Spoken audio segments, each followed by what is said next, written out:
قصہ حضرت یونس علیہ السلام۔ جی السلام علیکم دوستو، آپ دیکھ رہے ہیں میرا YouTube channel Islamic stories official. جی دوستو، آج آپ لوگوں کی نظر ایک قصہ حضرت یونس علیہ السلام لے کر حاضر ہوا ہوں۔ حضرت یونس بن متی علیہ السلام حضرت ہود علیہ السلام کی نظر میں سے ہیں۔ قرآن حکیم میں آپ علیہ السلام کا ذکر ذو النون اور صاحب الحوت یعنی مچھلی والے کے لقب سے کیا گیا ہے۔ آپ علیہ السلام کو یہ لقب اس لیے دیا گیا کہ آپ علیہ السلام ایک مدت مچھلی کے پیٹ میں زندہ اور سلامت رہے اور اس دوران اللہ کی تسبیح کرتے رہے۔ قرآن حکیم کی 10ویں سورت سورہ یونس میں آپ علیہ السلام کا ذکر آیا ہے۔ اللہ نے حضرت یونس علیہ السلام کو عراق کے شہر نینوا کے لوگوں کی طرف رسول بنا کر بھیجا ہوا تھا۔ شہر کی آبادی 1 لاکھ سے زیادہ تھی۔ نینوا دریائے دجلہ کے کنارے ایک بہت بڑا بارونق شہر تھا۔ اس شہر کے کھنڈرات موجود عراق کے شہر موصل کے قریب پائے جاتے تھے۔ شہر نینوا میں آباد لوگ کفر، شرک اور بت پرستی میں مبتلا تھے۔ حضرت یونس علیہ السلام نے کئی سال تک انہیں اللہ کا پیغام پہنچایا مگر ان پر کچھ بھی اثر نہ ہوا۔ وہ اپنے نبی علیہ السلام کا انکار اور ان کی مخالفت کرتے تھے۔ ان پر ڈٹے رہنے کی وجہ سے جب اہل نینوا پر اللہ کا عذاب نازل ہونے کا فیصلہ ہو گیا تو حضرت یونس علیہ السلام اپنی قوم کو خبر دی کہ تم پر 3 دن کے بعد تم پر اللہ کا عذاب آ جائے گا۔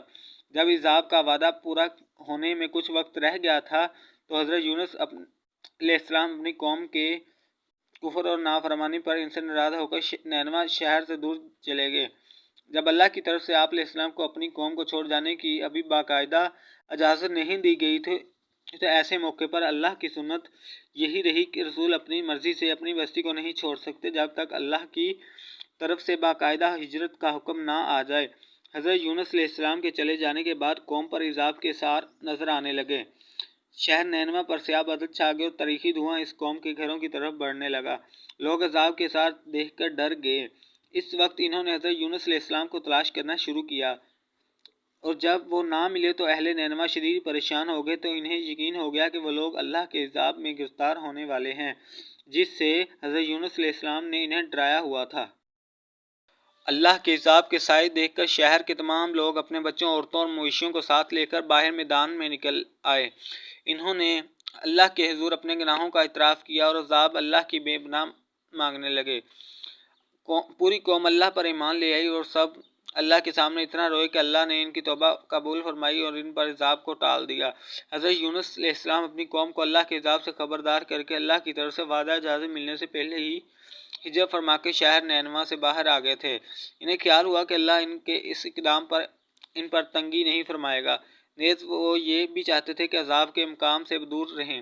وہ ایک بھری ہوئی کشتی میں سوار ہوئے۔ کشتی کچھ دن تو دریا میں سکون سے چلتی رہی مگر پھر وہ دریا میں طوفان آیا تو اونچی اونچی لہروں کی وجہ سے مسافروں سے بھری ہوئی کشتی بری طرح سے ڈولنے لگی۔ شدید اندیشہ پیدا ہو گیا کہ پوری کشتی تمام مسافروں سمیت دریا میں ڈوب جائے گی۔ ان کشتی والوں نے اپنے تجربہ کی بنیاد پر مسافروں سے کہا کہ اس کشتی میں اپنے آقا سے بھاگا ہوا ایک غلام ہے، جب تک وہ اس کو دریا میں نہ ڈالا جائے گا تو اس وقت تک اس کشتی کو نہیں بچایا جا سکتا۔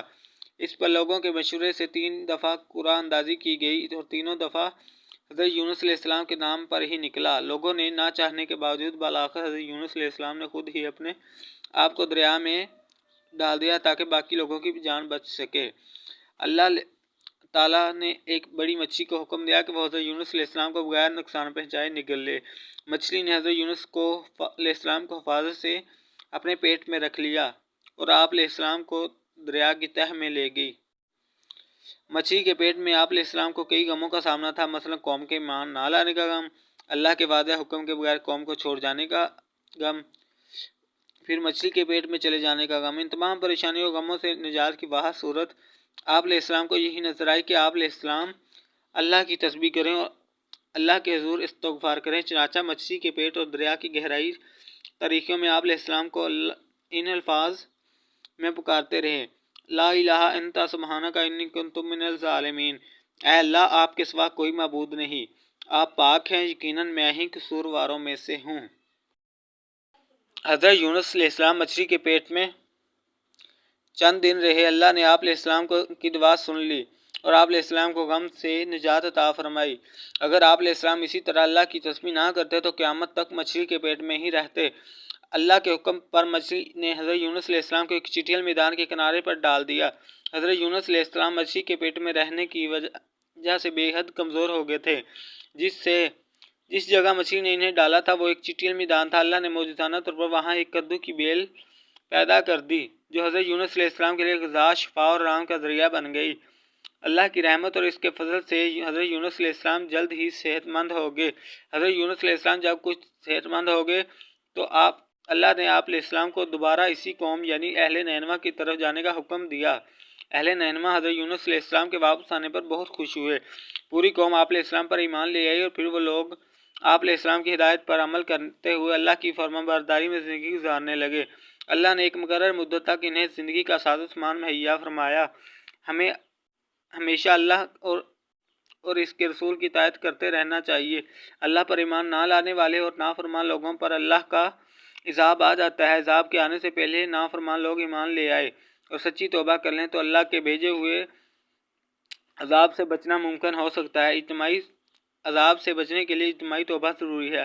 ہمیں حضرت یونس علیہ السلام کی طرح خوشحالی اور تکلیف دونوں میں حالات میں ہمیں اللہ تعالیٰ کو یاد رکھنا چاہیے اور مشکلات پر صبر کرنا چاہیے۔